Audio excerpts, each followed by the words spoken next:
بسم اللہ الرحمن الرحیم۔ السلام علیکم بچوں، آپ سب ٹھیک ہوں گے؟ گھر پر رہے، کیونکہ کرونا سے بچنے کے لیے آپ کو گھر پر ہی رہنا ہے۔ ایک دوسرے سے کم 6 فٹ کی دوری رکھیں۔ صفائی کا خاص خیال رکھیں، خاص کر ہاتھوں کو بار بار صابن سے اچھی طرح دھو لیں۔ ہاتھ منہ کی طرف، خاص کر ناک، منہ، آنکھوں کو مت لگائیے۔ تو آج کا ہمارا موضوع ہے شاعری کشمیر مہجور۔ تو اس کا پہلا اقتباس پڑھیں گے۔ تو اس میں مہجور کے اوپر جو یہ نشانی لگی ہے، یہ علامت بت ہے۔ یہ شاعر لوگ اپنے تخلص کے اوپر نشانے کے طور پر لگاتے ہیں۔ تو شاعری کشمیر مہجور کو اس لیے کہتے ہیں کیونکہ انہوں نے مظلوم اور مجبور کشمیریوں کی ترجمانی کی ہے اپنی شاعری میں۔ تو پہلا اقتباس پڑھیں گے۔ شاعری کشمیر کا پورا نام پیر زادہ غلام احمد تھا۔ وہ متری گام ضلع پلوامہ میں 11 اگست 1887 کو پیدا ہوئے۔ ان کے والد کا نام پیر عبداللہ شاہ تھا اور والدہ کا نام سعیدہ بیگم۔ مہجور کی ابتدائی تعلیم گھر میں ہی ہوئی۔ وہ بچپن سے ہی بہت ذہین تھے۔ انہیں علم حاصل کرنے کا بڑا شوق تھا۔ انہوں نے ترال جا کے علی گنائی عاشق ترالی سے بھی درس لیا۔ بعد میں مروجہ تعلیم کے لیے انہوں نے مدرسہ نصرت الاسلام سری نگر میں داخلہ لیا۔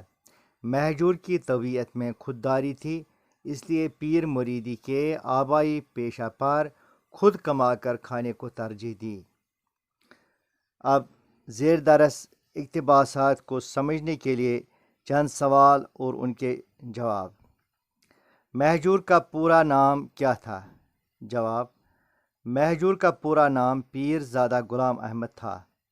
سوال: مہجور کب اور کہاں پیدا ہوئے؟ جواب: مہجور 11 اگست 1887 کو متری گام پلوامہ میں پیدا ہوئے۔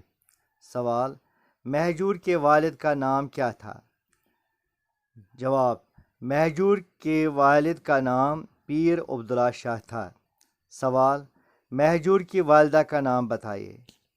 جواب: مہجور کی والدہ کا نام سعیدہ بیگم تھا۔ سوال: مہجور نے ابتدائی تعلیم کہاں پر حاصل کر لی؟ جواب: مہجور نے ابتدائی تعلیم گھر پر حاصل کر لی۔ سوال: ترال کے کس شخص سے مہجور نے درس لیا؟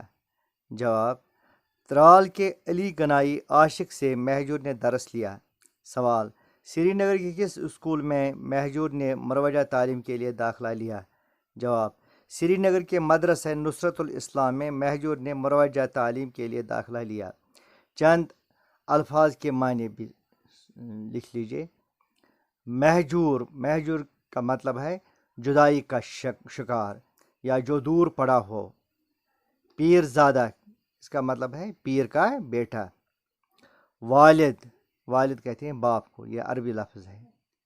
والدہ ماں کو کہتے ہیں۔ ذہین، عقل مند، قابل۔